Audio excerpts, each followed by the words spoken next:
गुरुर्ब्रह्मा गुरुर्विष्णु गुरुर्देवो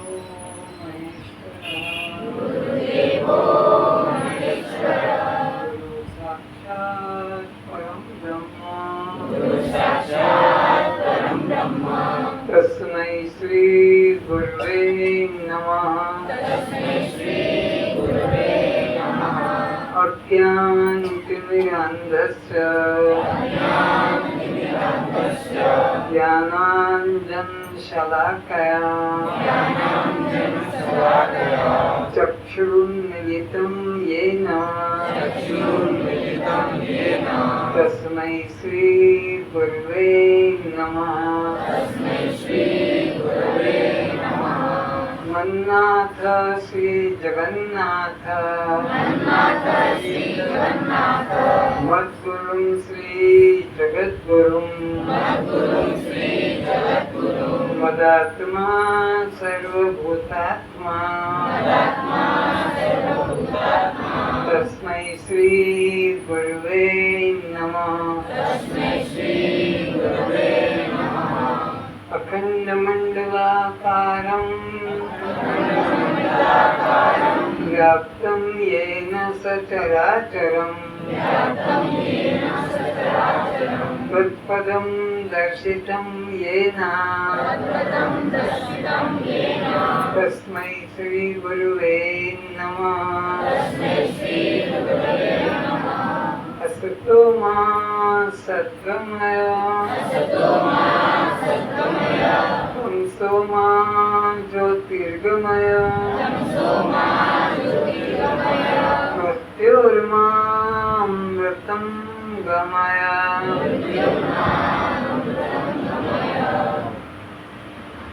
ॐ शान्ति शान्ति शान्ति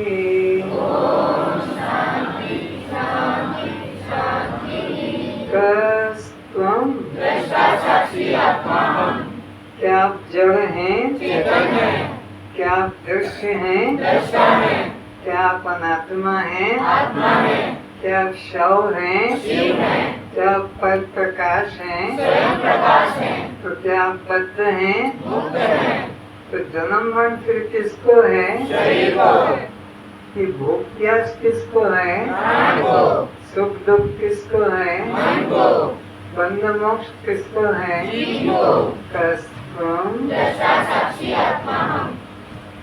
सभी अपने मंगल नेत्र खोले।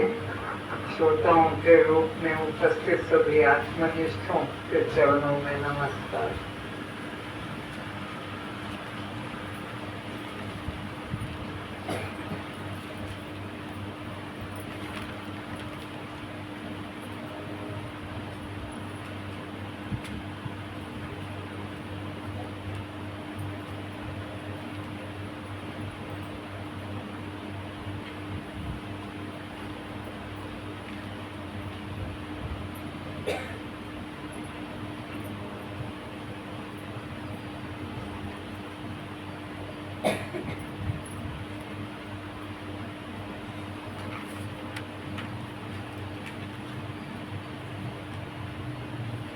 शरीर के तीन भेद क्या क्या हैं? स्थूल शरीर, सूक्ष्म शरीर, कारण शरीर।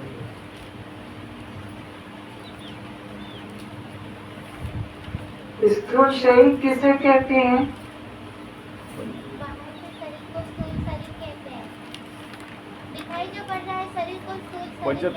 पांच महाभूतों के द्वारा निर्मित शरीर को स्थूल शरीर कहते हैं।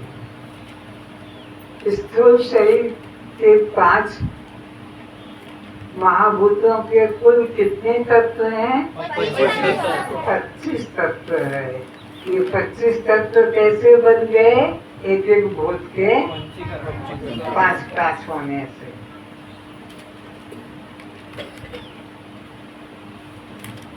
स्थूल शरीर में कितनी अभिमान होते हैं जीव के? 7। कौन कौन से? नाम, रूप, जाति आश्रम संबंध जन्म मृत्यु। सूक्ष्म शरीर के अंदर कितने अभिमान होते हैं? 7। कौन कौन से?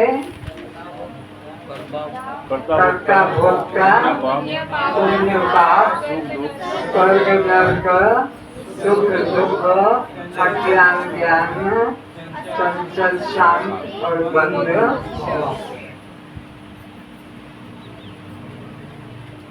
आपका और स्थूल शरीर का क्या संबंध है? दृष्ट और हम उसके जब दृष्टा हो गए तो स्थूल शरीर के साथ अभिमान तुम्हारे साथ रहेंगे? वो दृश्य में चले गए। और सूक्ष्म शरीर का तुम्हारा क्या संबंध है? तो सूक्ष्म शरीर की साथ चिंता तुम्हारे साथ रहेगी? जब मैं शरीर नहीं तो शरीर की चिंता भी मेरी।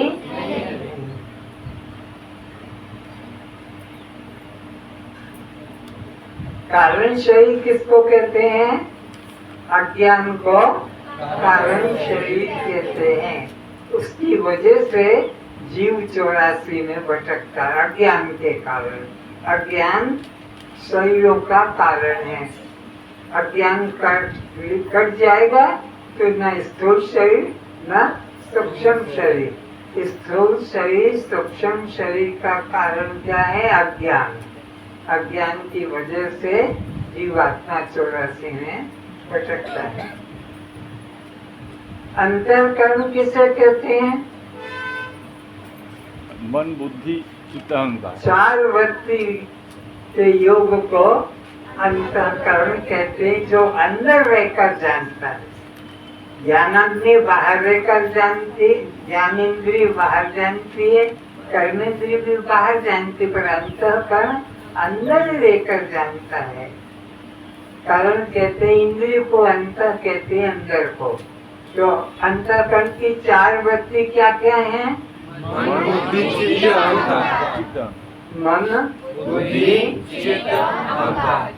मन इंद्रिय क्या काम करती है?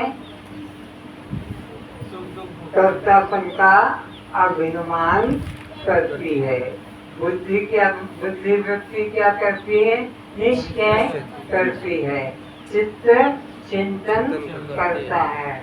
और अहम वृत्ति अहंकार, मन बुद्धि चित्त अहंकार, ये अंतःकरण की 4 वृत्ति है।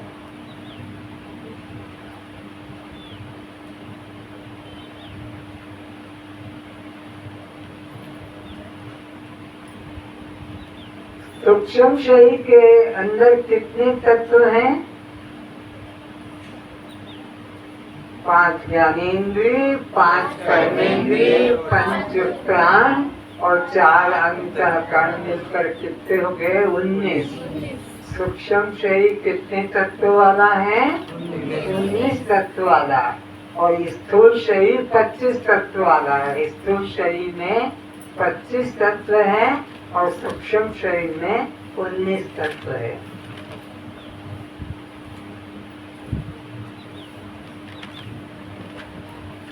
ज्ञानेंद्रिय किसे कहते हैं? त्वचा, जिसके द्वारा ज्ञान होता है। कर्मेंद्रिय किसे कहते हैं? जिनके द्वारा कर्म होता है। कर्मेंद्रियां और ज्ञानेंद्रियां और अंतःकरण, अंदर रहकर जानने वाले को अंतःकरण कहते हैं।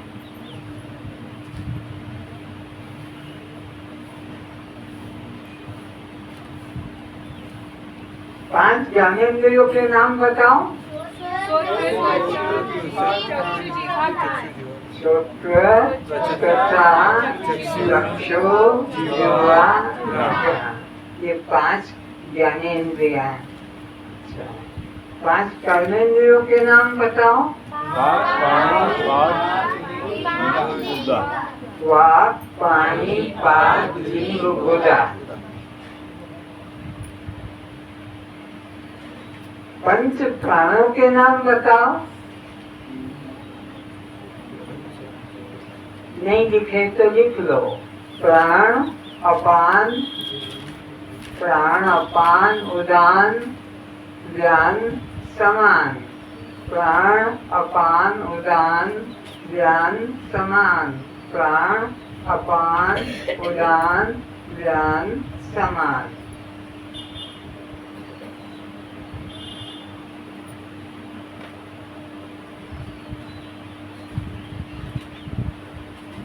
प्राण का काम क्या है?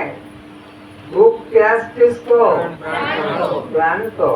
और अंदर की तरफ जाना ये प्राण, और बाहर की तरफ आना ये अपान। प्राण अपान का काम।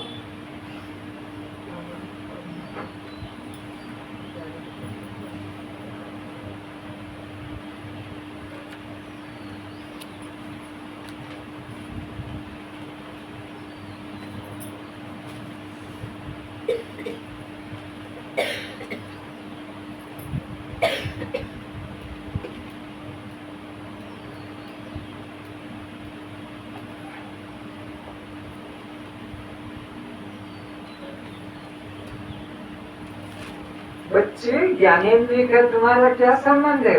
वो दृश्य है, हम उसके दृष्टा हैं। वो दृश्य है और हम उसके दृष्टा हैं। वो दृष्टा नहीं, वो दृश्य है, हम उसके दृष्टा हैं।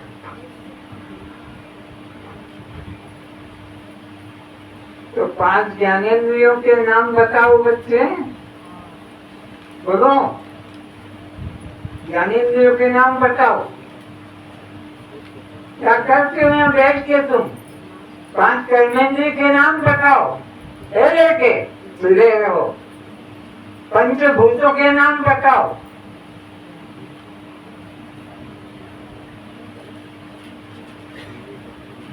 किसमें लड़के हो तुम? कॉपी लेके बैठे हो, लिखते हो कुछ? कॉपी में लिखते हो कुछ? क्या लिखा है बताओ पढ़ के।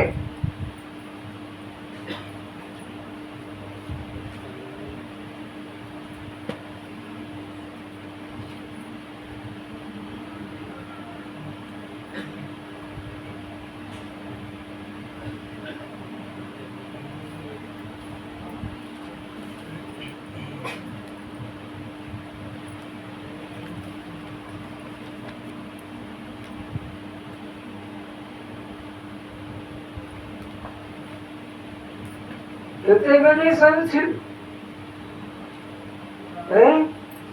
अरे कितने बजे सोता है?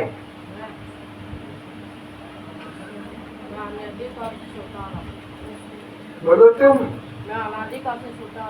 अनादिकाल से सोता आ रहा था, और अब नहीं, अब मैं जाग गया हूँ। अब क्या हो गया? कैसे जाग गए? मैं दृष्टा साक्षी आत्मा हूँ। आत्मा हूँ ये भाव जब से आया, जिस दिन से आया, जिस क्षण से आया, उसी क्षण उसी दिन से मैं जाग गया हूँ। अब मैं सोता नहीं।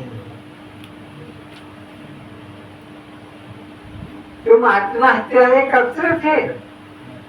अनादिकाल से आत्मा। अनादिकाल से था। देह को मैं मान रहा था कब से? अनादिकाल से। तो आत्महत्या अनादिकाल से।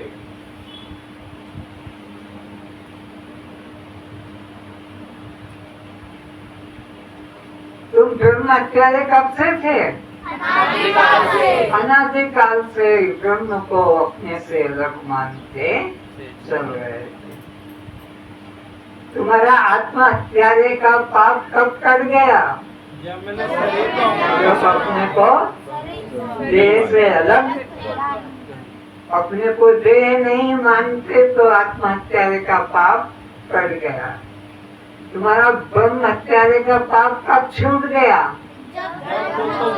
जब अपने से उसको अलग नहीं मानने लगे। किसी मंदिर में, मूर्ति में, चित्र में, स्वर्ग में। देख, जब से हमने उसको अपने से अलग माना था, तब से हम ब्रह्म हत्यारे थे। अब जान लिया कि आत्मा मुझसे, परमात्मा मुझसे अलग नहीं है। आत्मा तो परमात्मा, परमात्मा सो आत्मा और परमात्मा दो नहीं एक है।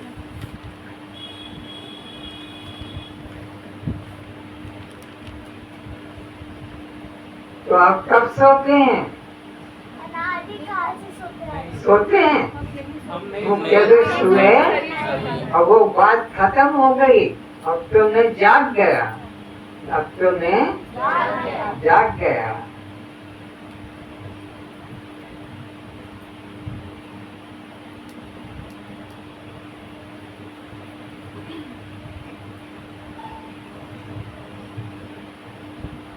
संसार का प्रत्येक प्राणी प्रत्येक जीव क्या ढूंढ रहा है, क्या खोज रहा है?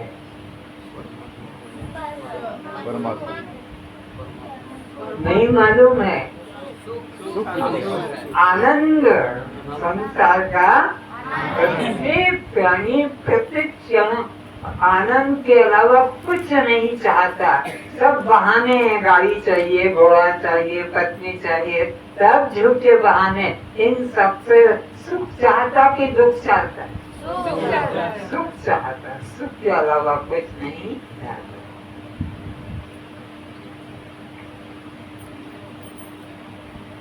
तो सुख दृश्य में है कि दृष्टा में है? दृष्टा में।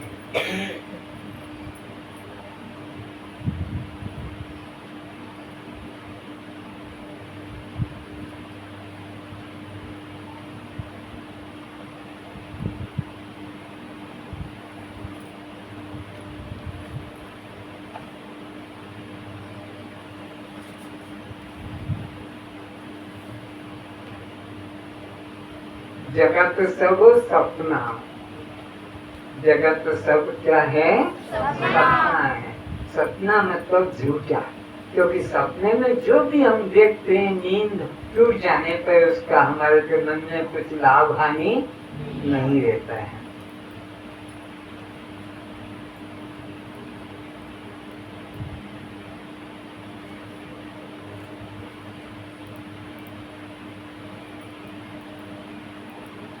सपने में घर में आग लग गई, सपने में घर में डाकू घुस गया, सपने में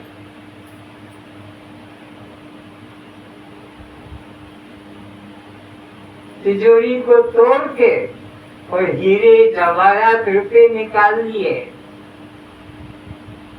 तुमने सपने में उसे गोली मार दी और वो डाकू घर में गिर गया। पुलिस ने रिपोर्ट कर दी। अब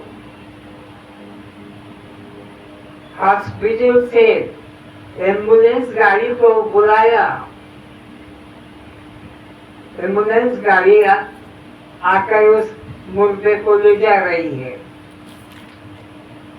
पुलिस स्टेशन पर रिपोर्ट लिखा दी उसके नाम की। ये सब घटना कब की है?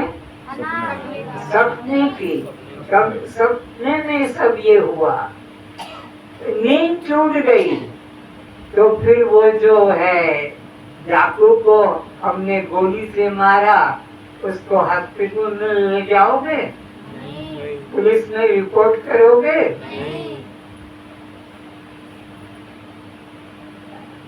घर में आग लग गई थी, सपने में एम्बुलेंस गाड़ी को बुलाओगे? क्यों? जगत सब सपना। जगत क्या है ये? तो सपने की किसी घटना का कोई मूल्य नहीं। तो अब सपने के दुख से छूटने के लिए क्या साधन करोगे? सपने के दुख से छूटने के लिए क्या साधन करोगे? उठ के बैठ जाओ। नींद से उठ के बैठ गए तो फिर कोई दुख रहेगा, कोई चिंता रहेगी? कितने सरल साधन। उठ के बैठ गए, कोई भाड़ में जाए वो मिलिट्री वाले कि वो पुलिस वाले कि तुम्हारे हॉस्पिटल के लोग ईजा को कुछ नहीं करेगा।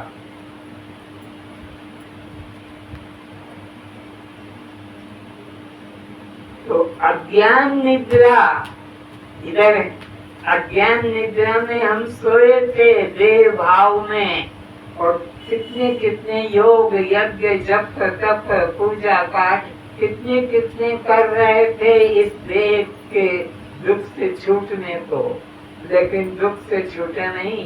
तो सबसे सरल साधन क्या है? अज्ञान निद्रा से उठ के बैठ जाओ कि मैं तो दृष्टा साक्षी, बस कोई दुख से बचने का योग यज्ञ जप तप पूजा पाठ करने की कोई जरूरत नहीं, क्योंकि जगत सब सपना है।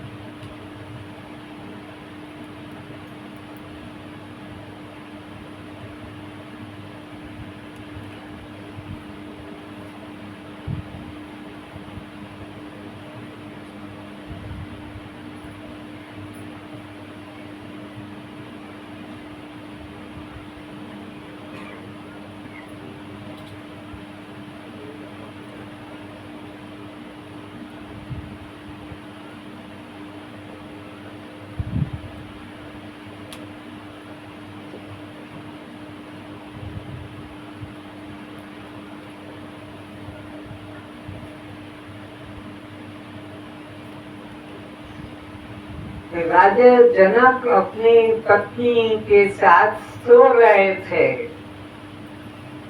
अपने महल में, और उन्होंने क्या सपना देखा कि मैं भिखारी हूँ और भीख मांग रहा हूँ। भिक्षाम देहि भिक्षाम देहि भिक्षाम देहि, भीख मांग रहा है। एक घर से मुट्ठी चावल मिला, एक घर से गाली मिली। कमाते नहीं आता, भीख मांगने आ गया, तेरे बाप का है जो ले जाएगा, भाग ऐसे। 5 घरों से मुट्ठी मुट्ठी चावल मिल गया, भूख तेज लग रही थी, तो भिखारी को भात पकाने के लिए कौन अंदर जाने देगा? तो शमशान में चला गया जहाँ मुर्दे जलाए जाते हैं। वहाँ एक माठिया में चावल डाला, थोड़ा पानी डाला, और एक मुर्दा जल रहा था, उसकी अग्नि के ऊपर उस माठिया को रख दिया। 10 मिनट में भात बन गया।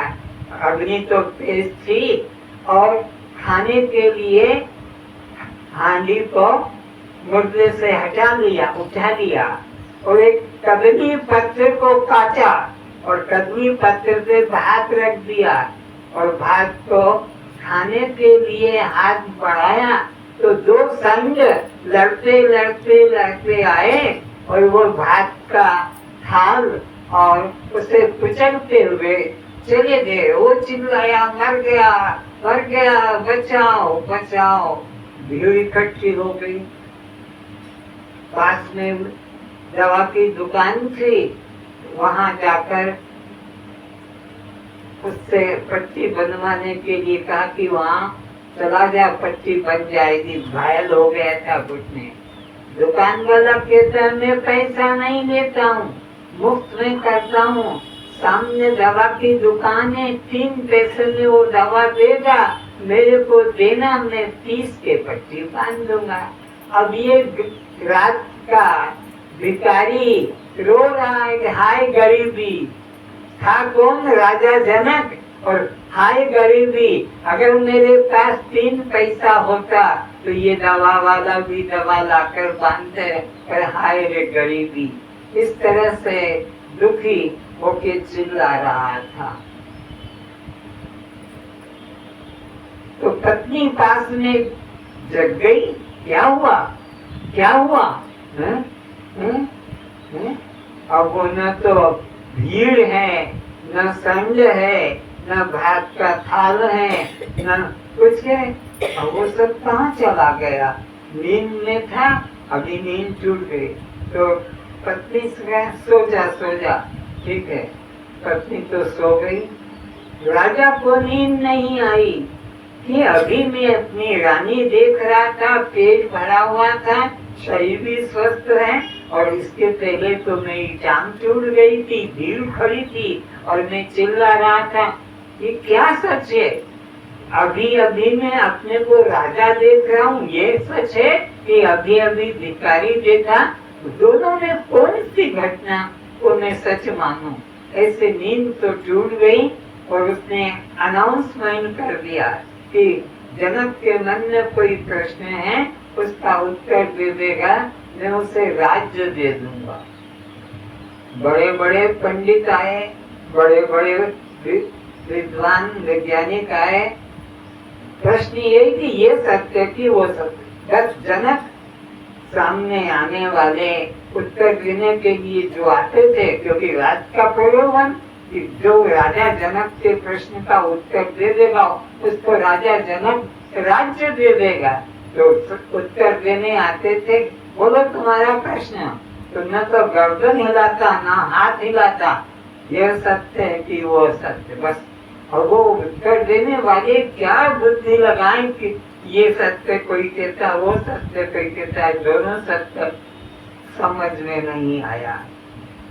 5 वर्ष के बाद अष्टावक्र जी आए और अष्टावक्र जी ने कहा कि तेरे प्रश्न का मैं उत्तर दूंगा। बोले प्रश्न सुनो। बोले मुझे प्रश्न सुनने की जरूरत नहीं। क्या तुम पागल हो? प्रश्न जब नहीं सुनोगे तो उत्तर कैसे दोगे? अरे मैं तेरे प्रश्न को जानता, तुम कैसे जानते हो? जिनसे मैंने प्रश्न किया वो सब महल के अंदर है, कोई बाहर नहीं गया, हजारों लोग अंदर बंद थे। बोले बाहर कोई नहीं गया, लेकिन अंदर जो प्रश्न किया है वो मैं जानता हूँ। तू कैसे जानता है? तू तेरे 5000 लोगों को मुक्त कर अपने कैद में रखा है, जब से 5 साल हो गए। हजारों पंडितों को बंदी बना के रखा था कि जब तक मेरे प्रश्न का उत्तर नहीं आएगा कोई बाहर नहीं जाएगा। तो पहले इन निर्दोष आदमियों को छोड़, घर बच्चे बाल बच्चे वाले अपना घर से वंचित है, इनको छोड़, ये तेरे प्रश्न का उत्तर कैसे देंगे? छोड़ा और उत्तर दिया। तो सुन ध्यान पूर्वक। एक दिन तू अपनी रानी के साथ महल में सो रहा था और तूने अपने को भिखारी देखा। अरे अरे महाराज, यही घटना, यही आपको कैसे पता लग गया? यही तो मेरे मन में घटना थी। और तूने फिर देखा, क्या देखा? कि तू अपने को राजा देख रहा है और फिर देखता है सपने में तू भिखारी। तो तेरे मन में प्रश्न जगा कि मेरा राजा होना सच है कि भिखारी होना है? और हाँ महाराज, यही मेरे मन में प्रश्न था। इन लोगों से यही पूछता था बिना हाथ के हिलाए गर्दन, यह सत्य कि वह सत्य। राजा का इशारा क्या था कि मैं रानी के साथ सो रहा हूँ, वो सत्य है कि मैंने अपने को भिखारी देखा, वो सत्य है। तो यही मेरे प्रश्न थे। तो अब सुन ले, अष्टावक्र जी कहते हैं, अरे ये जो तेरा मन में था कि मैं राजा हूँ, ये सच है कि भिखारी है, ये सच है। तो सुन ले, सत्य वह जिसका तीनों कालों में नाश अभाव। अगर तू राजा होता तो सपने में भी राजा रहता, पर सपने में तो तूने अपने को भिखारी देखा। अगर तू भिखारी सचमुच में होता तो नींद टूटने पर भिखारी होना था, लेकिन तब तू अपने को राजा देखता है। और तू राजा सच है तो फिर सपने में भिखारी। तो सुन ले, न तेरा राजा पना सच है न भिखारी पना सच है, दोनों झूठे हैं। फिर कौन सच है ये तो जान। इन दोनों अवस्थाओं को जिसने जाना, राजा पने को दिन में जिसने जाना और भिखारी पने को सपने में, इन दोनों अवस्थाओं को जिसने जाना वो तू सत्य है। तू सत्य है, न राजा पना सत्य है न भिखारी पना सत्य है। इन दोनों अवस्थाओं को जिसने जाना वह तू सत्य है। एक और घटना सुनो। पंजाब की घटना है। एक संत धान की खेती कर रहे हैं। धान की खेती का तरीका क्या है कि पहले एक जगह धान को पैदा किया जाता है, फिर उसको उखाड़ के और एक एक धान को खेती को अलग करते हैं। समझे? एक साथ पहले पैदा कर लेते हैं, जब वो जागृत हो गए जगह तो एक एक धान को बोते जाते हैं। उनका एक शिष्य था बुल्ले शाह। गुरु जी का नाम था इनाज शाह। वे धान की खेती कर रहे हैं। उनका शिष्य आया और जाके प्रणाम किया, गुरुदेव गुरुदेव, मेरे मन में एक प्रश्न है, उसका समाधान कीजिए।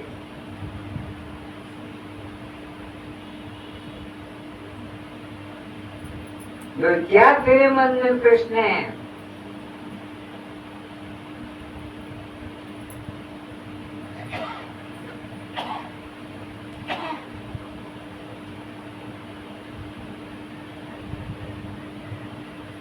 बोले मेरे को ब्रह्म को पाने का सबसे सरल उपाय क्या है? गुरु से तो यही पूछना है, और क्या पूछना है? संसार की तो कोई बातें, नौकरी की, व्यापार की, रोग की, बच्चे की, धंधे की बात, सतगुरु से संसार की। सतगुरु का पहले तो मिलना मुश्किल है, अगर मिल गया तो उससे कभी कोई संसार की बात लेने देने की, रोग भोग की, बच्चे की, पत्नी पति कुछ मत पूछना।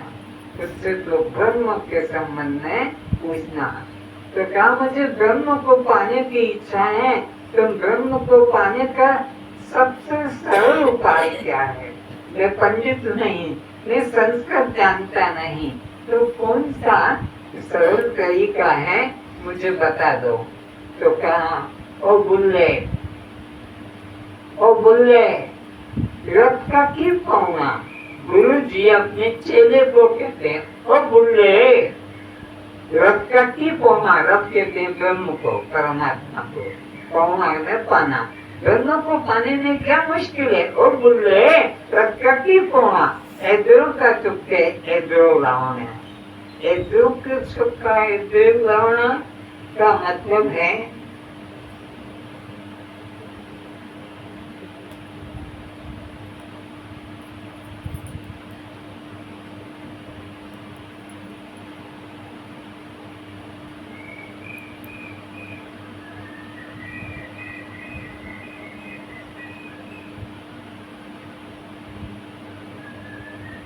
एद्रो का चुपके।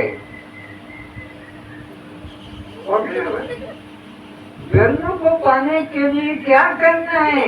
एद्रो का चुपके एद्रो लाऊंगा।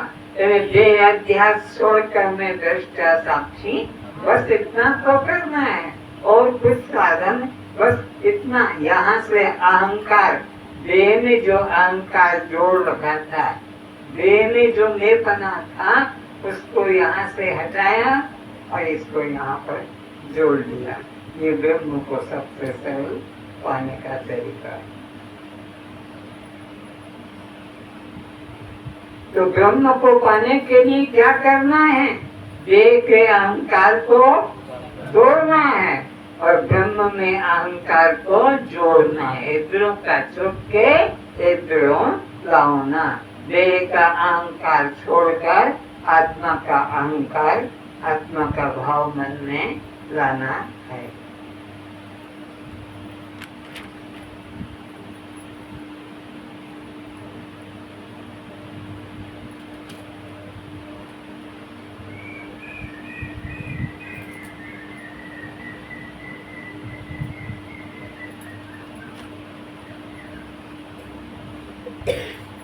अब विचारेंगे, प्रजापति ने एक घोषणा की सारे देश में कि जो गुरु के निकट जाकर आत्मा को जान लेगा, वो सब लोक और भोग को प्राप्त कर लेगा। घोषणा कर दी, गुरु के निकट जाकर जो सब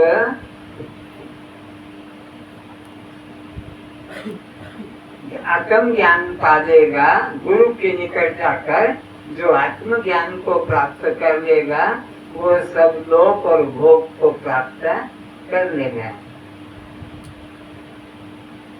वो आत्मा कैसी है? जन्म मरण से रहित है, भूख प्यास से रहित है, सुख दुख से रहित है, काम क्रोध से रहित है, ऐसी उसकी महिमा। तो जो गुरु के निकट जाकर आत्मा को जान लेगा, वो सब लोक और भोग को प्राप्त कर लेगा। तो उसके पास में बहुत लोग जाने लगे, तो बुरे लोग चिल्लाए, अरे अरे तुम हमको छोड़ के चले जाओगे तो हमारे को कौन खाना देगा, कौन पानी देगा, कौन उठाएगा बिठाएगा, तुम सब मत जाओ। बोले हमको तो ये विद्या पाना है कि गुरु के निकट जाकर आत्मा को जान लेंगे तो सब लोग सब भोग मिल जाएंगे, तो हमको तो जाना है। तो एक काम करो, तुमने चुनाव करो और जो जीत जाए वो गुरु के निकट जाकर उस विद्या को सीख कर आएगा और गांव में सबको सिखा देगा। ये बात बूढ़ों की समझ में आ गई। तो देवताओं के तरफ से इंद्र चुन लिया गया और राक्षसों की तरफ से विरोचन चुना गया। दो ही तो लोग हैं, शुभ और अशुभ, पापी और पुण्यात्मा, देव और राक्षस।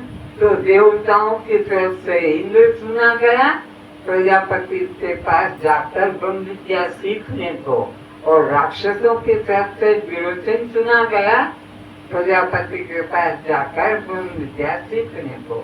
और अब दोनों चले, ये तो जन्मजात विरोधी हैं, शत्रु हैं, लेकिन इंद्र शास्त्रकारी है, सोच रहा है कि गुरु के निकट जा रहे हैं और हमारे मन में द्वेष भाव रहेगा तो गुरु हमको ब्रह्म ज्ञान का उपदेश नहीं देगा। इसलिए अपने मन में वैर भाव नहीं रखना चाहिए। वैर भाव रखने वाले को कभी भी कल्याण नहीं होगा। तुमसे भी कह रहा हूँ, इतना उच्च कोटि का ज्ञान सुन रहे हो, अगर किसी एक में भी शत्रु भाव है, भाई बंधु के बीच में कि नगर वालों के बीच में, तो तुम्हारा ये जीवन व्यर्थ चला जाएगा। अगर एक व्यक्ति के प्रति भी तुम्हारे मन में जितने बैठे हो यहाँ सुनने वाले, वो जमीन के लिए या नौकरी के लिए या लड़कों के झगड़ों के कारण, किसी भी कारण से, तो तुम्हारा ये जीवन नष्ट हो जाएगा। इसलिए धन जाए तो जाने दो, इज्जत जाए तो जाने दो, लेकिन अपने अंदर से वैर भाव न आने पाए। वैर भाव आ गया तो सब कुछ चला जाएगा। तो इस प्रकार से इंद्र ने अपने आप आगे बढ़ के विरोचन के छाती से लगाने के लिए हाथ बढ़ाए कि छोड़ो, अब हम गुरु भाई हो गए। एक गुरु के दोनों चेले तो गुरु भाई हो गए, तो अपने मन में से वैर भाव निकालो। और इंद्र तो सर्वोदय का था, देव प्रकृति का था, सात्विक कहने वाला था, और ये असुर तो राजसिक तामसिक खाने वाला था। इसलिए इसने उसके को हृदय से नहीं लगाया। हाँ ठीक है, ठीक है, दूर कर दिया, छाती से नहीं लगाने दिया। अब प्रजापति के आश्रम में इंद्र भी पहुंच रहे हैं और विरोचन भी पहुंच रहे हैं। तो गुरु के निकट जाने पर शिष्य का पहला कर्तव्य क्या है? गुरु साक्षात परम ब्रह्म जान के उनको दंडवत प्रणाम कर। दंडवत, जैसे ये दंड है और गिर गया तो पूरा लेट गया, तो शरीर को पूरा लेटा देने का नाम है साष्टांग दंडवत। तो इंद्र ने तो गुरुदेव को साष्टांग प्रणाम किया, प्रजापति को, पर विरोचन ने प्रणाम नहीं किया, क्योंकि वो तो राक्षस है और तमोगुणी मांस मछली खाने वाला है। उसने प्रणाम नहीं किया और जाकर ऐसा खड़े हो गया। पूछा प्रजापति ने, वो जो साष्टांग लेटा हुआ था चरणों में नीचे, अरे तू कौन है और कहाँ से आया है और क्यों आया है? उसका, महाराज मैं देवनगरी से आया हूँ, मेरा नाम जो है इंद्र है और आपसे ब्रह्म विद्या सीखने के लिए आपका प्रचार मैंने सुना था कि गुरु के निकट जाकर जो आत्म ज्ञान सीख लेगा वो सब लोग भोग को प्राप्त हो जाएगा। वो आत्मा कैसी है? जन्म मरण से रहित है, भूख प्यास से रहित है, सुख दुख से रहित है, बंध मोक्ष है रहित है। तो वो हमें जानने को आया। अच्छा अच्छा, रहो रहो, बने रहो हमारे पास में, सिखा देंगे। तो और वो जो ऊपर खड़ा था उसको ऐसे करके पूछा, इंद्र को तो ऐसे पूछा, तू कौन है? झुके, क्योंकि नीचे लेटा था, उससे पूछा। गुरुदेव ने, कहाँ से आए महाशय जी?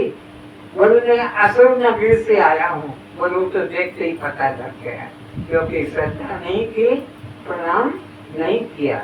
क्यों आए हो? मैं भी ब्रह्म विद्या सीखने आया हूँ और मेरा नाम विरोचन है और मुझे पहले सिखा दो, मेरे पास ज्यादा टाइम नहीं है। गुरु को कह रहा है, इसको बाद में दे देना, ये पढ़ा रहने दो। वो बेचारा श्रद्धा से दंडवत प्रणाम कर रहा है और वो विरोचन उसके लिए क्या कहे, इसको पढ़ा रहने दो, इसको बाद में देना, पहले मुझे दे दो, मेरे पास समय नहीं है।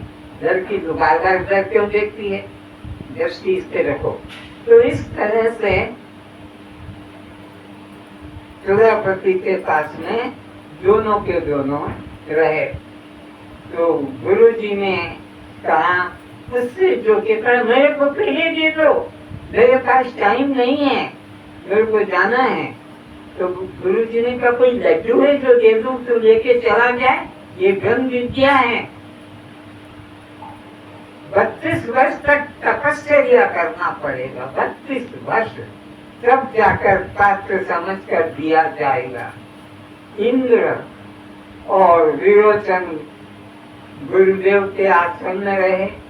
इंद्र सुबह गुरु के पहले उठता है, झाड़ू पोछा बर्तन कपड़ा सब करता, गुरु की सेवा, गुरु के लिए नाश्ता बनाता, पानी गर्म करता, गुरु जी के लिए गायों का जो है सेवा करता, गायों को खाने को देता, गायों को जंगल की तरफ ले जाता और जंगल से गायों के लिए घास काट के लाना।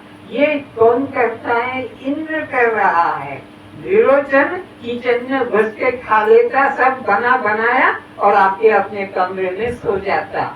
इस तरह से यह अवस्था चलती गई 32 साल तक इस तरह से होता गया।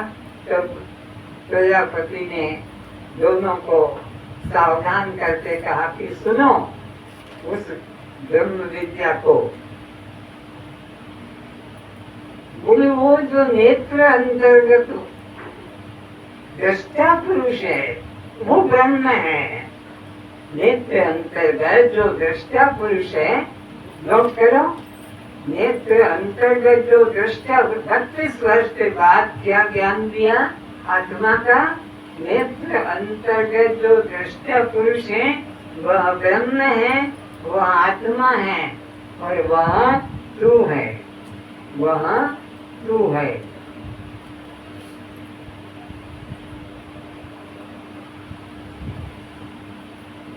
और अब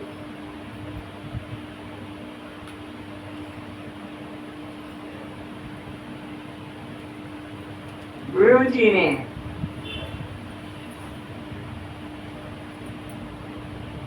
एक दर्पण सामने खड़ा किया और कहा कि देख इसके अंदर, तो वो तो दृश्य बनेगा जो दर्पण में दिखेगा।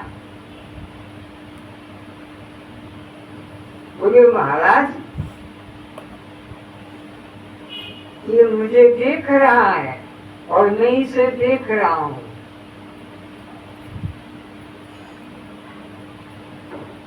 तो ये आत्मा है।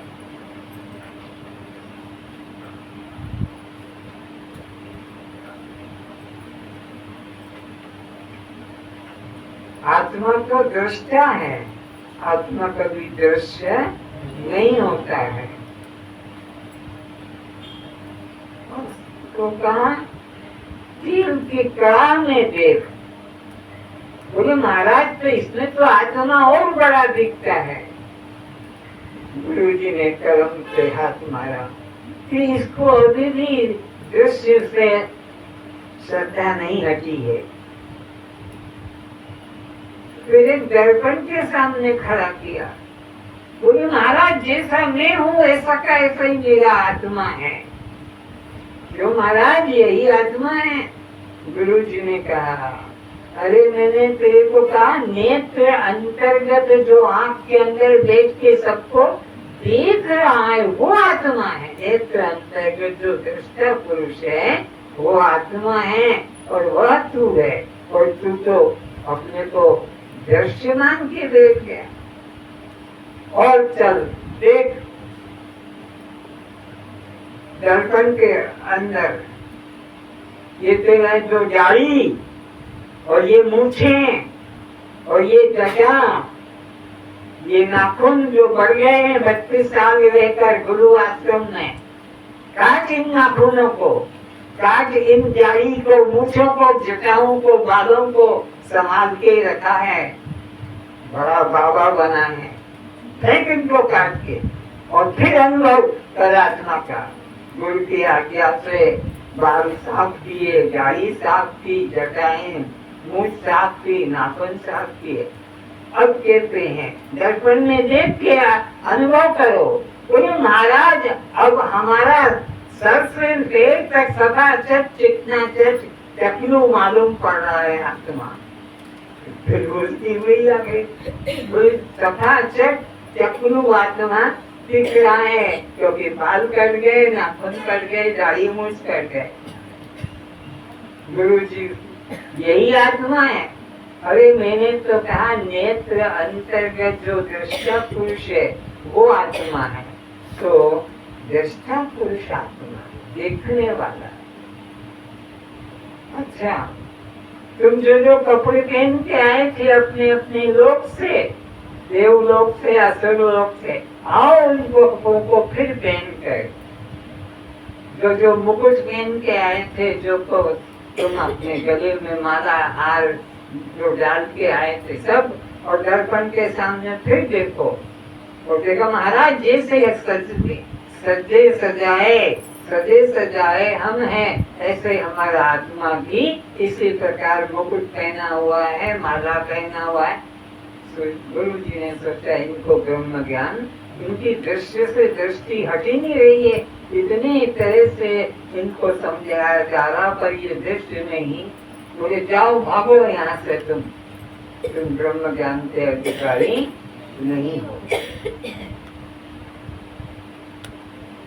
अब विरोचन तो भागा अपने असुर नगरी में और गांव के बाहर जाकर एक झाड़ के नीचे बैठ गया। गांव के लोग पहचान गया, अरे तुम ब्रह्म ज्ञान लेने गुरु के पास गए थे, आ गए हो, अब हमको बताओ। बोले ऐसे नहीं बताऊंगा। विरोचन असुर प्रकृति का, पहले मेरा जुलूस निकालो, हाथी पे बिछा कर। हाथी सजाया गया, उसको हाथी पे बिछाया गया। नगर में जोड़ी पीटते गए, गुरुदेव की जय हो, गुरुदेव की जय हो। और गांव के चक्कर लगा दिए। कहा गांव वालों ने महाराज गांव तो छोटा है, अब कब तक चक्कर लगाओगे, अब तो नीचे उतरो और ब्रह्म ज्ञान दो। तो ऐसे नहीं दूंगा, एक एक तो कमरे में दूंगा, एकांत में दूंगा। कमरे में जाने के लिए, अंदर जाने में स्वर्ण मुद्रा चाहिए, कुछ पुष्पमाला चाहिए, कुछ मिष्टान चाहिए, नया कपड़ा, तब गुरु दक्षिणा लेकर दीक्षा देता है। गुरु को खाली ऐसे नहीं दिया जा सकता। निरंजन पहले नंबर पे गया और जाकर कहा कि उपदेश कीजिए। बोले किसी को मत बताना, तेरे को बता रहा हूँ, तू अधिकारी है। बोले महाराज बोलो ना क्या है। बोले यावत जीवत सुखम जीवता ऋणम कर्ता गतम त्रिवेद देहि भस्मी भूतस्य पुनर्जन्म होता है। जब तक जीवो ठाक से जीवो, सुख से जीवो, मौज से जीवो, खूब सच धस के, नहीं है तो उधार खा जाओ जलेबी लड्डू। तेरा कौन किसको मांगेगा, कौन किसको देगा। इस तरह से उपदेश कर दिया, सुख से जियो, और उस उपदेश को जो भी पालन करेगा उसकी सदगति होगी, दुर्गति होगी। इस तरह का उपदेश दे दिया। और उसकी बात को विरोचन ने अपनाया, चेले बना लिए हजारों। खाओ पियो मौज उड़ाओ, ना कोई नरक है ना कोई स्वर्ग है, सब झूठी बातें हैं, बस यही मौज करो। यह करके उसका धंधा उसने चला लिया। लेकिन इंद्र तो विवेकी था, वो अपने देवनगरी जाने से पहले ही उसको झटका लगा कि हमने आत्मा को तो कुछ जाना नहीं, इसमें तो आत्मा के जानने की कोई बात ही नहीं। देह को ही देखते रहे, जैसा जैसा देह में परिवर्तन होता था दर्पण में दिखता था। वापिस लौटा, गुरुदेव को प्रणाम किया और कहा गुरुदेव जो आत्मा का उपदेश दिया उसमें मुझे संशय है। क्या संशय है? कि वहाँ तो जो है मैं जैसा दुखी होता वो भी दुखी दिखता है। मेरा एक हाथ कट जाता तो उसका भी एक हाथ कट जाता, मेरी एक आंख फूट जाती तो उसकी भी दर्पण में जो दिख रहा था। तो ये तो नहीं, बोलो बिल्कुल ठीक है। आप ही ने तो कहा, मैंने कहा था नेत्र अंतर्गत आंख के पीछे देख कर जो सबको देख रहा है, और तू क्या समझा कि आंख से जो दिख रहा है तो भूल तेरी है। गुरुदेव फिर उपदेश कर जाओ, अभी 32 साल तक तपस्या करो। 32 साल तक हो गए और 64 साल तक तपस्या करते करते पूरा हो गया। तब आकर कहा है गुरुदेव आज मेरा साधन काल पूरा हो गया है, आप मुझे उपदेश कीजिए। बोले सावधान मन से सुन। बोले स्वप्न अंतर्गत जो दृष्टा साक्षी पुरुष आत्मा है वह ब्रह्म है, वो आत्मा है, वो तू है। प्रणाम करके और चल दिया अपने देवनगरी की तरफ। फिर रास्ते में विचार आया कि गुरुजी ने कहा स्वप्न अंतर्गत जो दृष्टा पुरुष है, साक्षी पुरुष है, वो ब्रह्म है। तो ये क्या समझा कि स्वप्न में जो दिख रहा है कि मैं राजा हूँ, कि मैं भिखारी हूँ, कि मैं हूँ, स्वप्न में जो दिखता है वो मैं हूँ। तो स्वप्न के अंदर तो मुझे आत्मा का कुछ बोध नहीं होता है, कि देह का ही बोध रहता है। और गुरु जी ने कहा वह तू है। तो वापिस लौटा और जाकर गुरु जी को प्रणाम किया कि गुरुदेव आपने जो मेरे को आत्मा का उपदेश दिया इसमें मेरे को संशय है, मैं कैसे वो अपने को मानो कि वो आत्मा। बोले क्यों? बोले वहां तो मेरा ही रूप दिखाई पड़ता है। ठीक है, वो आत्मा नहीं है, तो उससे अलग है। तो फिर से बताइए। बोले भी और 32 साल तपस्या करो। 32 साल 96 ईयर 3 कोर्स को कराए साधना के। और जब 96 वर्ष पूरे हो गए तब गुरु जी के पास जाकर प्रणाम करता है कि गुरुदेव आज मुझे अधिकारी समझते हो तो उपदेश कीजिए। तो गुरु जी ने कहा सुषुप्ति के अंतर्गत जो साक्षी पुरुष अज्ञान और आनंद का अनुभव करता है, सुषुप्ति अंतर्गत नोट कर लो, सुषुप्ति अंतर्गत जो साक्षी पुरुष अज्ञान और आनंद का अनुभव कर रहा है वही आत्मा है, वही आत्मा है, वही ब्रह्म है, वही तू है। कितने वर्ष के बाद उपदेश दिया? 96 वर्ष के बाद में यह उपदेश प्राप्त हुआ।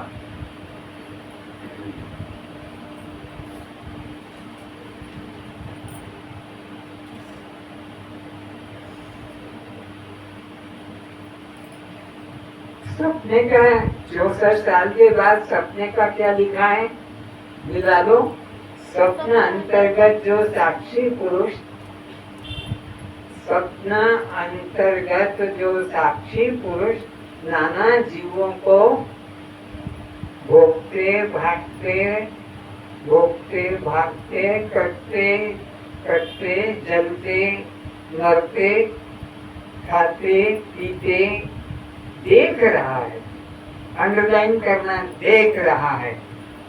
पहले में भी देख रहा है, 32 वर्ष के उपदेश में भी और इसमें भी आया है कि जो देख रहा है वो आत्मा है, वही तू है।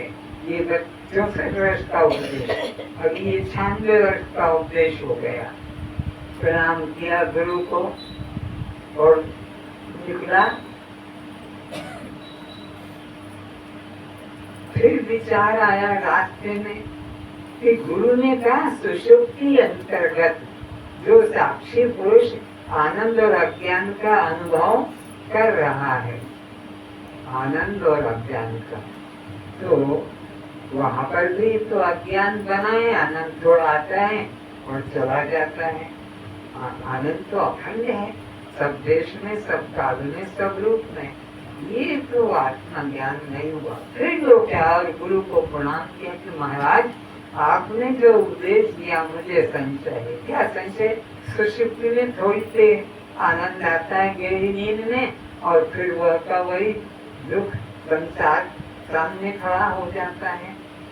जो ठीक कहता है वो आत्मा है। तो फिर जो आत्मा है उपदेश करो तो 101 वर्ष के बाद, अब सब सावधान होके लिखना, 101 वर्ष के बाद में आत्मा अनुभव।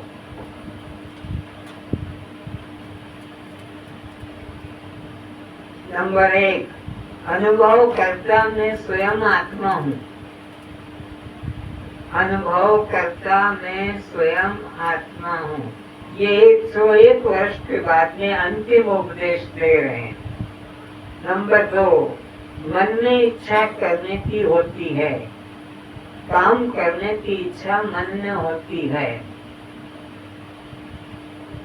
अनुभव करता मैं स्वयं आत्मा हूँ और मन इच्छा करने वाला है। नंबर 3, इंद्रियां विषय द्वार है। इंद्रियां विषय द्वार है। इंद्रियां विषय का द्वार है।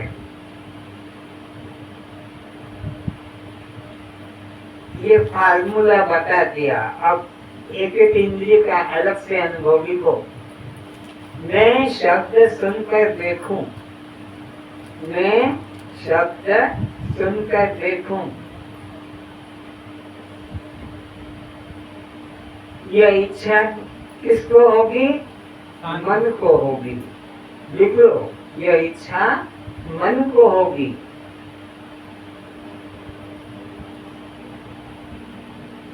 सुनने का द्वार कान है।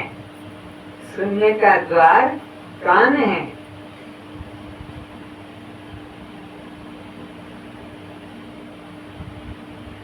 अनुभव करता मैं स्वयं आत्मा हूँ। अनुभव करता मैं स्वयं आत्मा हूँ। क्या क्या लिखा? इच्छा मन में होती है, इंद्रियां विषय ग्रहण करने का द्वार है, और अनुभव करता मैं स्वयं आत्मा हूँ। ठीक हुआ? आगे चलिए दूसरा, मैं उसे छूकर देखूं। क्या विचार आया? मैं उसे छूकर देखूं। तो ये छूकर देखने की इच्छा किसको हुई? बोलो, मन को। लिख लो, छूकर देखने की इच्छा मन को हुई और छूने का द्वार कौन सा है? त्वचा। त्वचा छूने का द्वार है। त्वचा इंद्रिय छूने का द्वार है और अनुभव करता में स्वयं आत्मा हूँ। एक ही बात आएगी हर एक में। और अनुभव करता छू कर देख अनुभव करता मैं स्वयं आत्मा हूँ।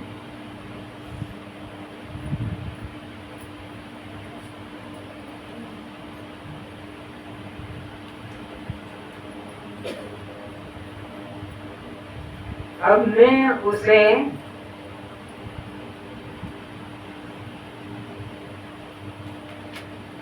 देखूं, मैं उसे देखूं, तीसरी इंद्री मैं उसे देखूं। तो ये देखने की इच्छा किसको हो गई? मन को हुई। देखने की इच्छा मन में हुई और देखने का द्वार क्या है? आँख है, नेत्र है। और जो यह अनुभव करता है वो मैं स्वयं आत्मा हूँ। जो यह अनुभव करता है वो मैं स्वयं आत्मा हूँ।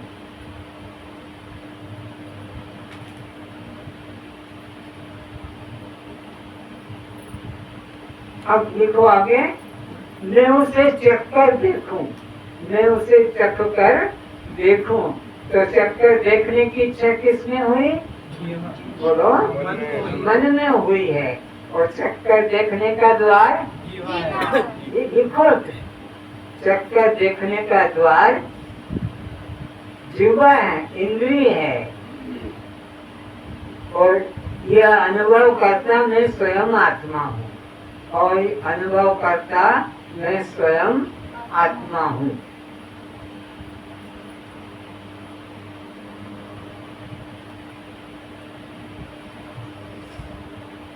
अब पांचवी इंद्रिय का लिखो, मैं उसे सूंघ कर देखूं। ये इच्छा किसको हुई? लिखते जाओ, मन को इच्छा हुई है। और सूंघने का द्वार उसकी नासिका है। सूंघने का द्वार उसकी नासिका है। और यह अनुभव करता मैं स्वयं आत्मा हूँ। अनुभव करता मैं स्वयं आत्मा हूँ।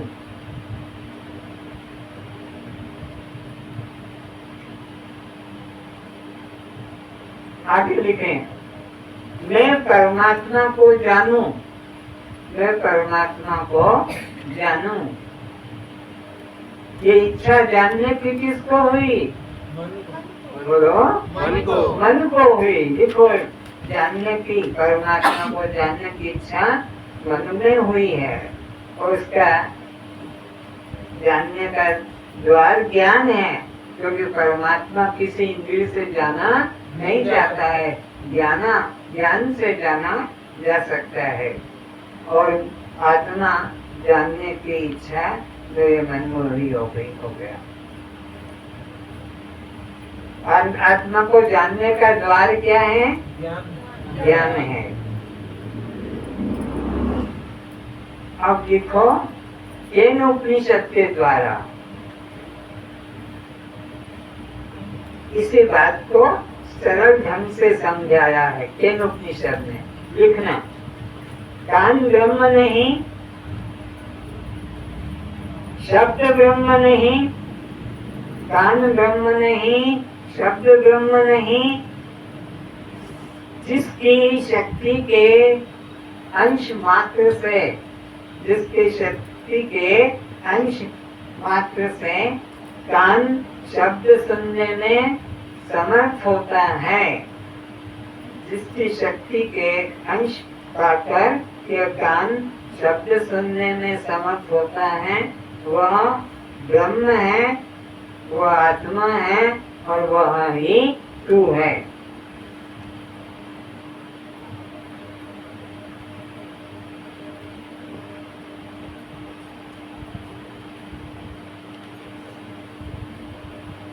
अब दूसरा लिखो, ये आपको तेनुपनिषद के द्वारा बताया जा रहा है।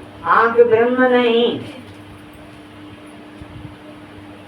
रूप भी ब्रह्म नहीं, आँख ब्रह्म नहीं, रूप ब्रह्म नहीं।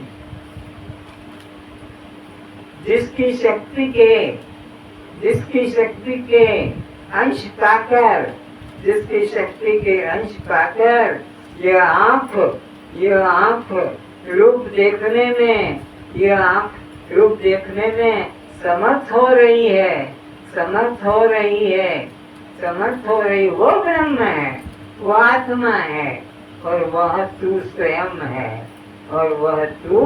स्वयं है, ये तीसरे तरीके से बता दिया। अब चौथे तरीके से फिर लिखो। वाणी ब्रह्म नहीं, शब्द ब्रह्म नहीं, वाणी ब्रह्म नहीं, शब्द ब्रह्म नहीं। जिसकी शक्ति के अंश पाकर,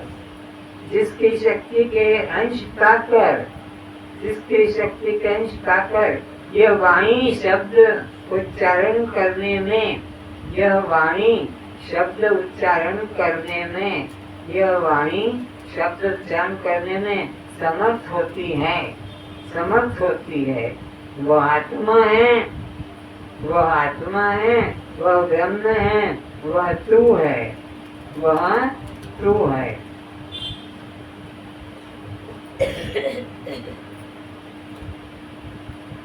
और एक तरीका लिखो।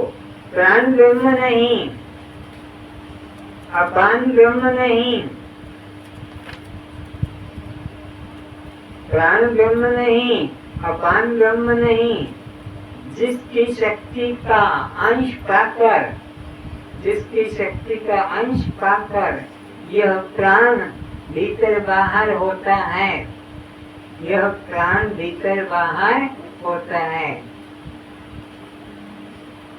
वह आत्मा है, वह ब्रह्म है, वही तू है।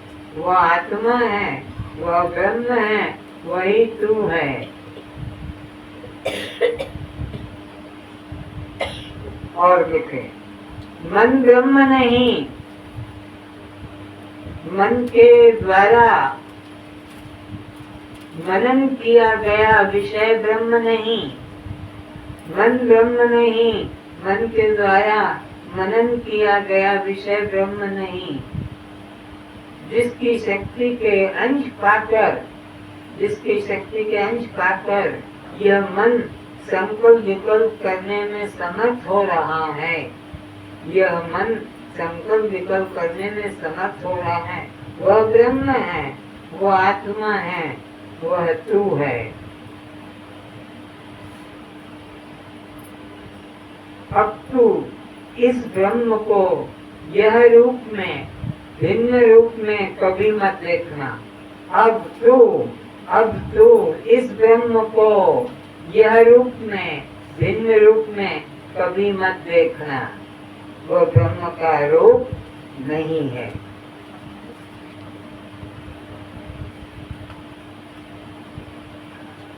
अब मैं आपसे पूछ रहा हूँ, अभी जो मैंने केनोपनिषद के 6 मंत्र बताए और आपको दिखाया, आप लिख पाए या नहीं लिख पाए? एक बार फिर से दोहरा देता हूँ, ये बहुत महत्वपूर्ण उपनिषद है।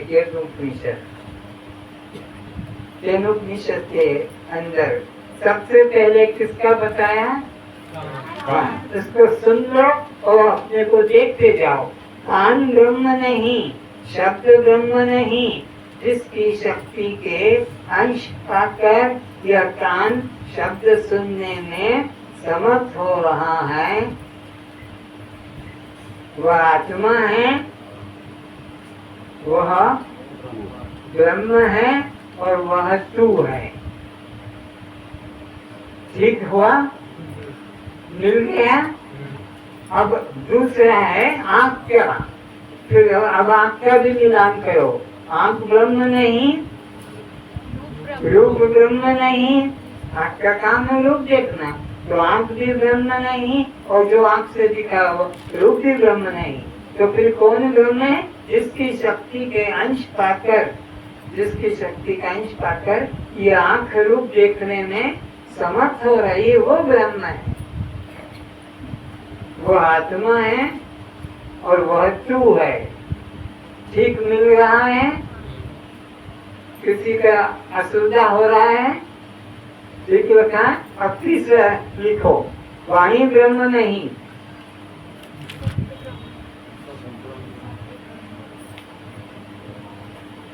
शब्द ब्रह्म नहीं, जिसकी शक्ति का अंश पाकर, जिसकी शक्ति का अंश पाकर यह वाणी शब्द उच्चारण करने में समर्थ होती है, वह आत्मा है, वह ब्रह्म है और वह तू है। ठीक मिलन हो रहा है? ठीक मिल रहा है? कुछ कमी नहीं है? अच्छा, चौथा लिखो, प्राण ब्रह्म नहीं, अपान ब्रह्म नहीं, ठीक है? जिसकी शक्ति का अंश पाकर ये प्राण भीतर बाहर होता है,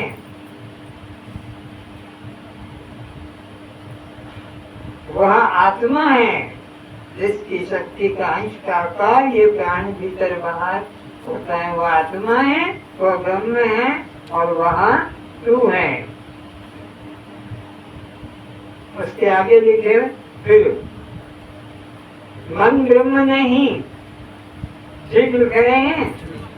मन ब्रह्म नहीं, मन के द्वारा मनन किया गया कोई भी विषय ब्रह्म नहीं है। मन ब्रह्म नहीं, मन के द्वारा मनन किया गया कोई विषय ब्रह्म नहीं। फिर कौन ब्रह्म है?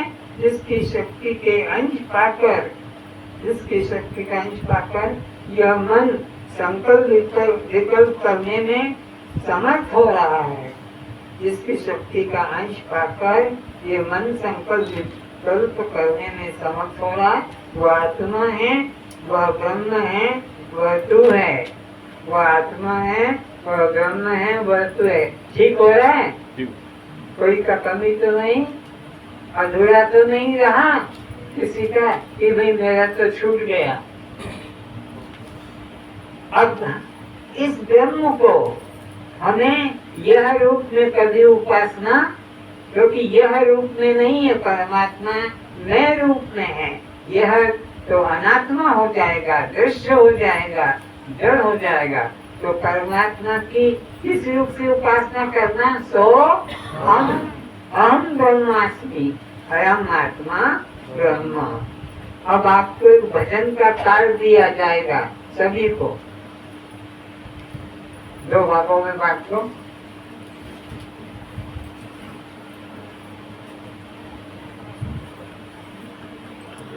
भजन का कार्ड है, शुरू करें। सब लोग अपने कार्ड में देखते जाना निधिध्यासन के तरफ। निधिध्यासन में आपको मिलेगा मनोबुद्धि अहंकार चित्तानि नाम। सुनो, हाँ।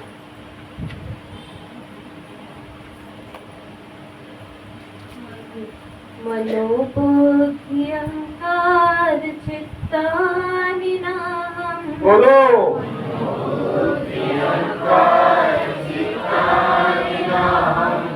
न च श्रोत्र जिह्वे न च घ्राण नेत्रे,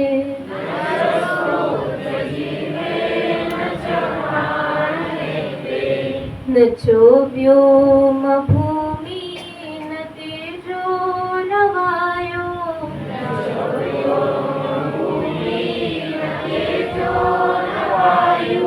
चिदानंद रूपा शिवोहम शिवोहम। पहली लाइन क्या गाई है तुमने अभी? मन बुद्धि चित्त अहंकार ये मैं नहीं हूँ। मनोबुद्धि अहंकार चित्तानि नाहम्। अर्थ भी बिना जाने करोगे तो कोई लाभ नहीं, अर्थ को जानना भी जरूरी है। फिर क्या कहा? न च श्रोत्र जिह्वे न च घ्राण नेत्रे। ये पांचों ज्ञानेंद्रिय भी में नहीं हूँ। श्रोत्र त्वचा चक्षु जिह्वा ये भी मेरी दृश्य हैं और मैं इनका मन बुद्धि चित्त अहंकार भी दृश्य और मैं उनका। और इसी तरह 5 ज्ञानेंद्रियां श्रोत्र त्वचा चक्षु जिह्वा घ्राण ये भी मेरे दृश्य और मैं इनका दृश्य हूँ। इसी तरह हम आगे न च व्योम भूमि न तेजो न वायु। तो ये 5 भूत कौन कौन से हैं? आकाश वायु तेज जल और पृथ्वी। ये भी मैं नहीं और ये भी मेरे नहीं, ये सब दृश्य हैं। तो फिर तुम क्या हो? ये चौथी लाइन में उत्तर मिला। क्या मिला? चिदानंद रूप मैं चैतन्य स्वरूप कल्याण स्वरूप साक्षी स्वरूप आत्मा हूँ। चिदानंद रूप शिवोहम शिवोहम। आया समझ में? फिर से दोहराओ इसी को। मनोबुद्धि अहंकार चित्तानि नाहं।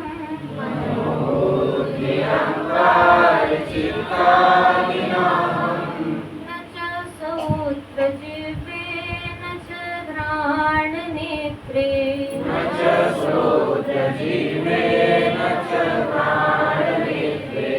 न च व्योम भूमि न तेजो न वायु।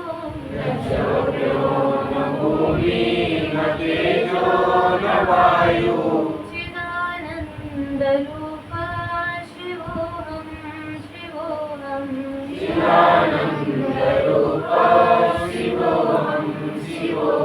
अब दूसरा पद लेते हैं आगे।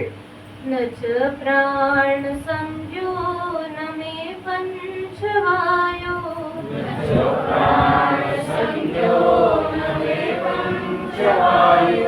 न वा सप्त धातु न वा पंचकोश।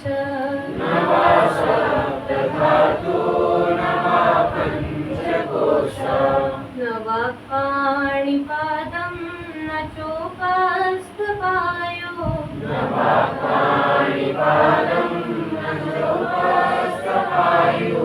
चिदानंद रूप शिवोहम शिवोहम।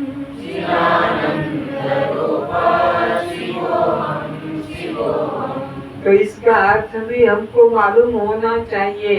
ये जो प्राण अंदर जाता है और बाहर आता है, ये 5 प्रकार के प्राण की क्रिया जो है ये दृश्य है और मैं इनका दृष्टा हूँ। और ये 7 धातु वाला शरीर कौन सा? नाम रूप जाति आश्रम संबंध परिणाम जन्म मृत्यु, ये 7 धातु वाला अहंकारी शरीर भी मैं नहीं हूँ। और 5 कोश भी मैं नहीं हूँ। अन्नमय, प्राणमय, मनोमय, विज्ञानमय, आनंदमय, ये 5 कोश भी मैं नहीं हूँ। तो फिर मैं कौन हूँ इसका विचार आ गया। तो वाक् पाणी पादम न चोपस्थ पायो। तो ये 5 कर्मेंद्रिय जो है वाक् पाणी पाद और गुदा, ये मैं नहीं हूँ, ये मेरे नहीं है। तो फिर तुम कौन हो? चिदानंद रूप शिवोहम शिवोहम। तीसरा पद। न मे द्वेष रागो न मे लोभ मोह।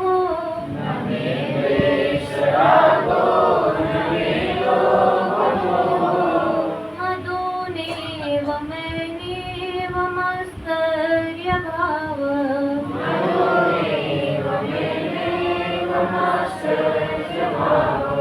न धर्मो न चार्थो न कामो न मोक्षः।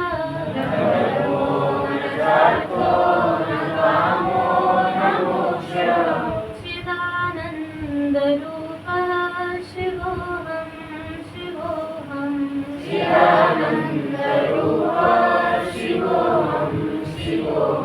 ये जो कार्ड आपको दिया है इसको फोटो फ्रेम करा के रख लेना प्लास्टिक के कागज में, ताकि पढ़ सको। और रोज सुबह और रोज रात्रि को सोते समय इसका पाठ करना। 1 सप्ताह में मुखस्त हो जाएगा। 6 पद हैं। ये तुमको मुक्ति दिलाएंगे। सारे वेद, उपनिषद, गीता, रामायण, भागवत, सारे प्रवचनों का इसमें सार आ गया है और अलग कुछ करना नहीं पड़ेगा। सबसे सरल आपके लिए साधन बना दिया है। तो अभी हम विचार करने जा रहे थे, कौन सा विचार? मैं न द्वेष हूँ, राग द्वेष धर्म करना मेरा नहीं है और न लोभ मोह करना मेरा।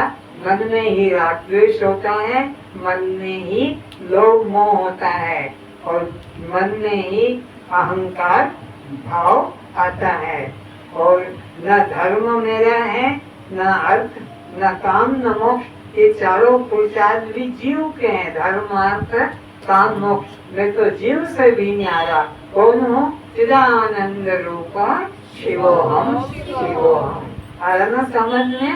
हाँ, क्योंकि बिना अर्थ के कहोगे तो व्यर्थ हो जाएगा। अर्थ भी साथ साथ, ताकि तुम अहंकार न करो और अपने को अलग कर लो।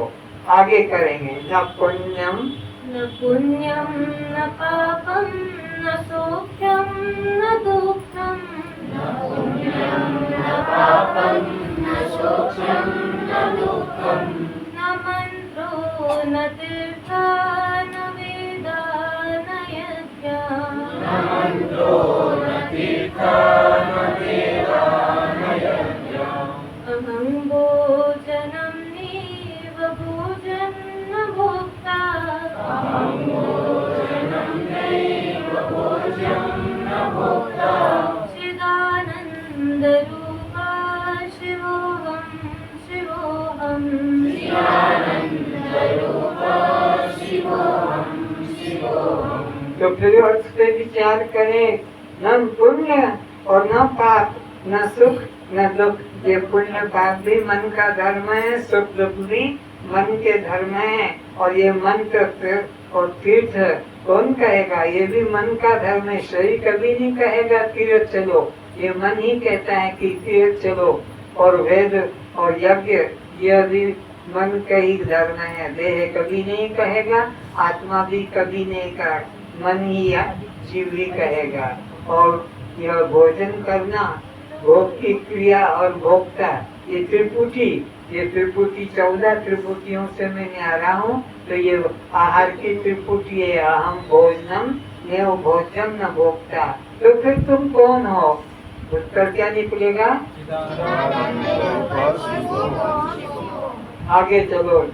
न मे मृत्यु संख्या न मे जाति भेदा न मे मृत्यु संख्या न मे जाति भेदा पिता नैव मैनेव माता च जन्म पिता नैव मैनेव माता च जन्म न बन्धु न मित्र गुरु नैव शिष्य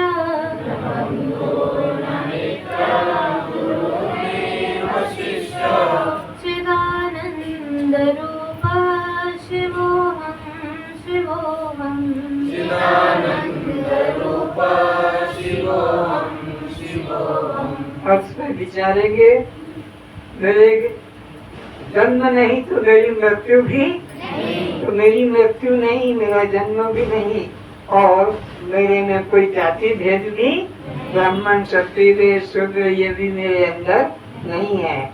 और न मेरा कोई पिता है, न मेरे कोई, क्योंकि पिता माता उसका होता है जिसका जन्म होता है। मेरा तो जन्म नहीं, तो जाति भी नहीं और पिता माता भी नहीं है। और कोई भाई बंधु भी, और न मेरा कोई गुरु है और न मैं किसी का शिष्य हूँ। गुरु कौन का बनता है? आत्मा का कोई गुरु, आत्मा किसी का शिष्य, ये जीव ही का गुरु बनता है और जीव ही मुक्त होता है। आत्मा तो नित्य मुक्त है, बंधन में उसका कोई बंधु नहीं, कि मित्र नहीं, गुरु शिष्य नहीं। तो फिर तुम कौन हो? चिदानंद रूपा आके अहं निर्विकल्पो निराकार रूपो अहं निर्विकल्पो निराकार रूपो विभुव्यक्तरूपो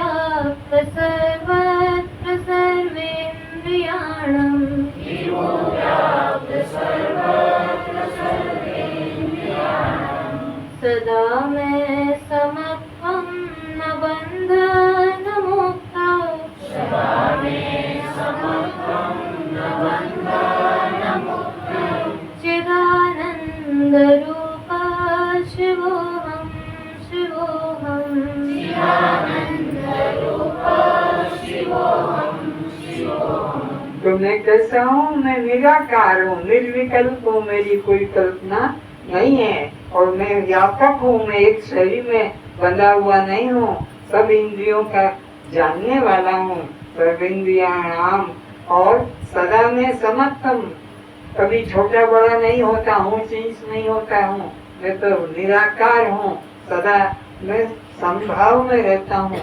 मैं न मेरी कोई बंधन है, न कोई मेरी मुक्ति है। बंधन मुक्त तो वो जो अपने को देह माने, मैं तो देह नहीं, मैं तो आत्मा हूँ। इस तरह से अपने स्वरूप का निश्चय करना है। आगे नाहं मनुष्यो न च देवयक्षो,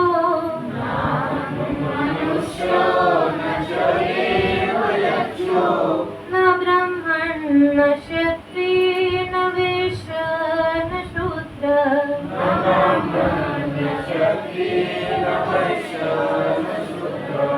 नाहं ब्रह्मचारी न गृही न वनस्थो,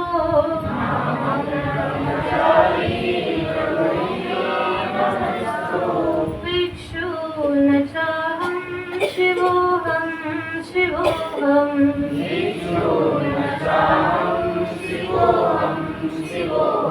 ये पूरी वेदांत क्लास का जूस निकाल के दे दिया, सार तत्व निकाल दे दिया। क्या कहा?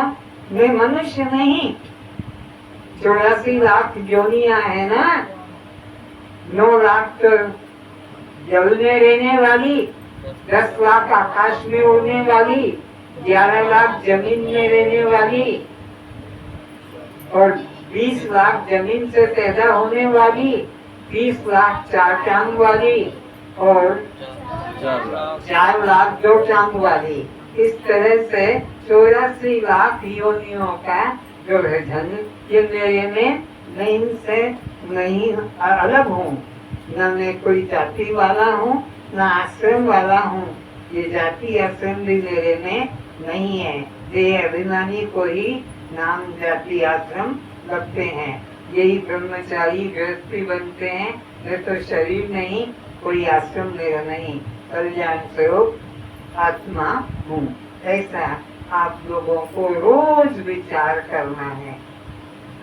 2-4 दिन में मुखस्त हो जाएगा, फिर तो तुम तड़कते चलोगे, खेल के मैदान में होगे, भोजनालय में होगे, ये स्मरण होता रहेगा।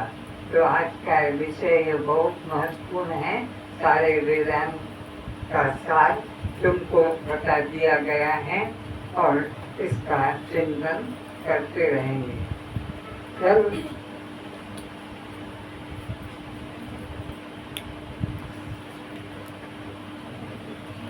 चल नहीं हुआ, कौन करेगा? वही करेगा।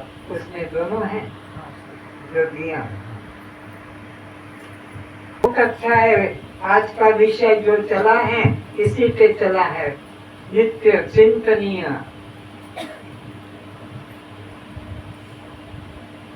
ब्रह्म रूप पहचानो साधु, पढ़ो।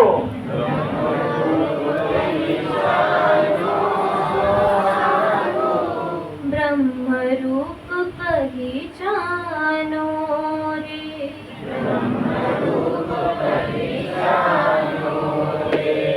ब्रह्म रूप पहचानो साधु,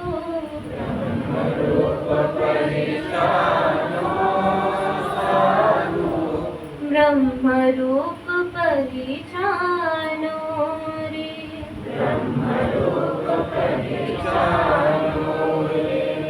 कान ब्रह्म नहीं, शब्द ब्रह्म नहीं,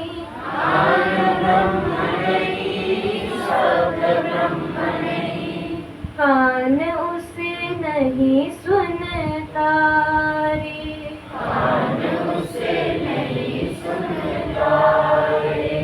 ब्रह्म रूप तुम जानो उसको,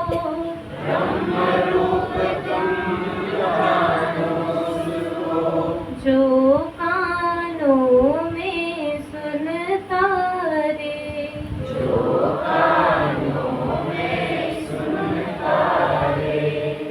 ब्रह्म रूप पहचानो साधो,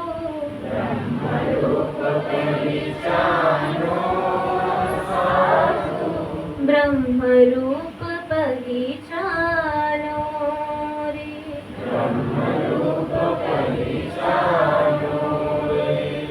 आँख ब्रह्म नहीं, रूप ब्रह्म नहीं,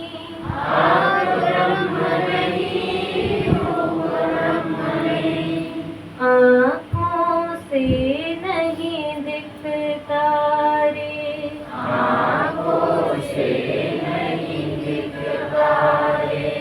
ब्रह्म रूप तुम जानो उसको,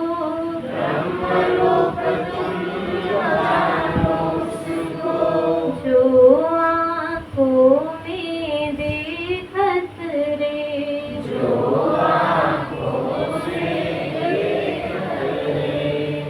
ब्रह्म रूप पहचानो साधो,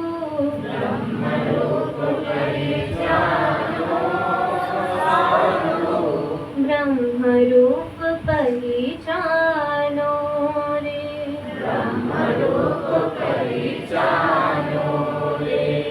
वाणी ब्रह्म नहीं, मंत्र ब्रह्म नहीं,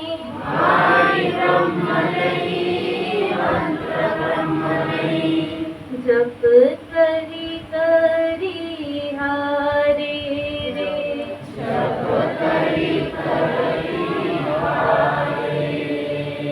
वाणी जिससे प्रकाशित होए,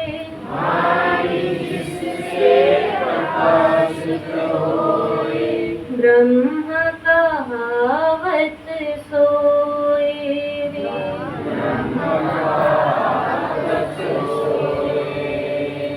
ये सब अभी समझाया गया है, लिखाया गया है कि जिस शक्ति के अंश पाकर ये इंद्रिय अपना काम करती वो ब्रह्म है, वो आत्मा और वो तू है। पांचों इंद्रियों का अलग अलग समझाया है। प्राण ब्रह्म नहीं, अपान ब्रह्म नहीं,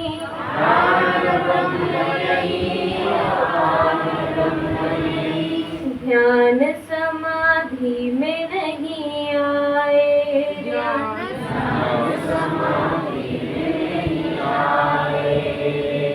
ब्रह्म रूप तुम जानो उसको,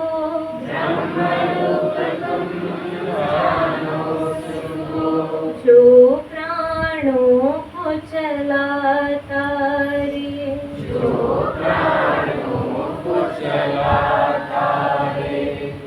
मन ब्रह्म नहीं, बुद्धि ब्रह्म नहीं,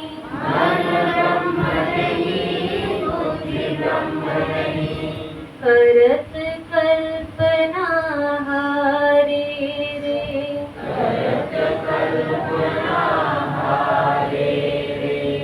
मन बुद्धि को जो जानत है,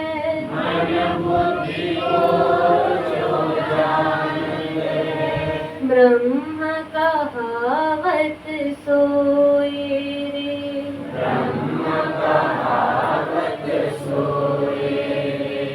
ब्रह्म रूप पहचानो साधो,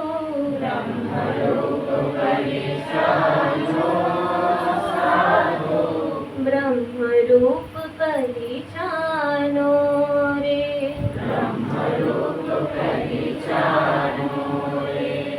जिस मूरत को सब जग मानत,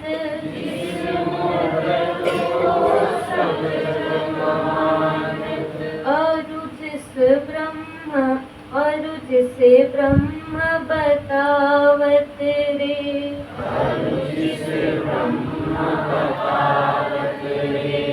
उस मूरत को ब्रह्म न जानो,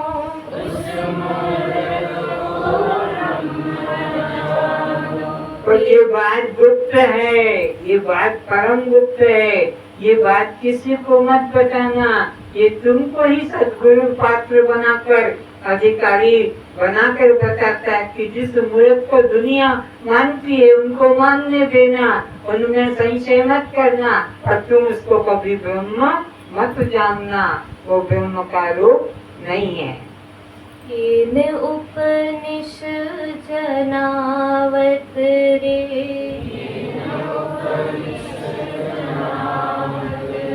ये कहाँ लिखा मिलेगा? केनोपनिषद में ये 5-6 मंत्र तुमको लिखा भी दिया है और उसी को भजन में भी उतारा है। आगे कर्ता भाव को बिन त्यागे से,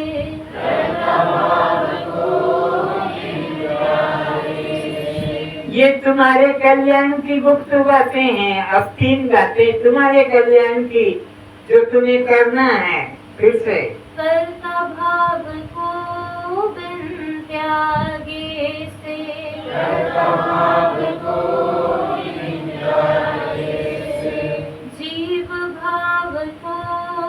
बिन त्यागे से, देह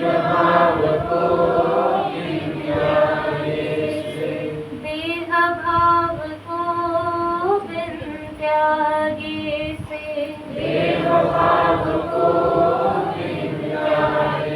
ये 3 तुम्हें त्यागना है, अनिवार्य है। अगर 3 में एक भी रखोगे तो 84 के चक्कर में पड़ोगे।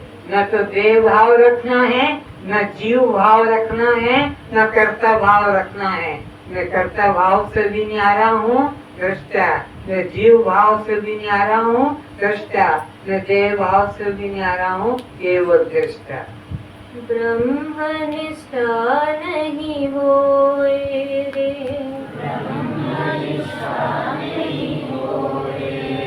अगर ये तीनों भाव रहेंगे, देह भाव, कर्ता भाव, जीव भाव, तो तुम्हारा कल्याण नहीं होगा। तुम 84 में भटक के रहोगे। आगे कहे निरंजन तू ब्रह्म रूप है,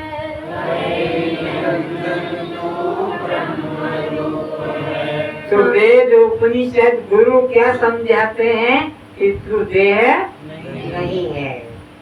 छांदोग्य बतलावे रे,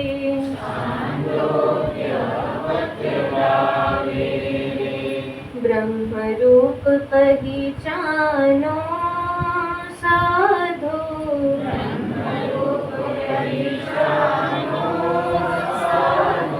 ब्रह्म रूप पहचानो रे,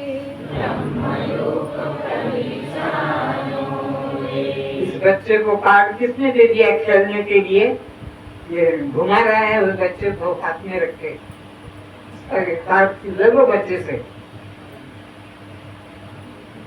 ले दो कार्ड बच्चे, तुम्हारे काम का नहीं है। लेते समय देखना है बच्चा है इतना सा वो।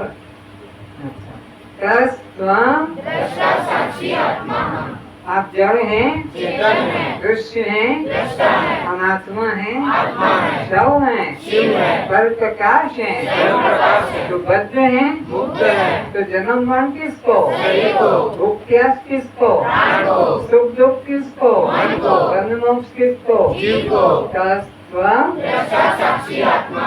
आज इतना ही।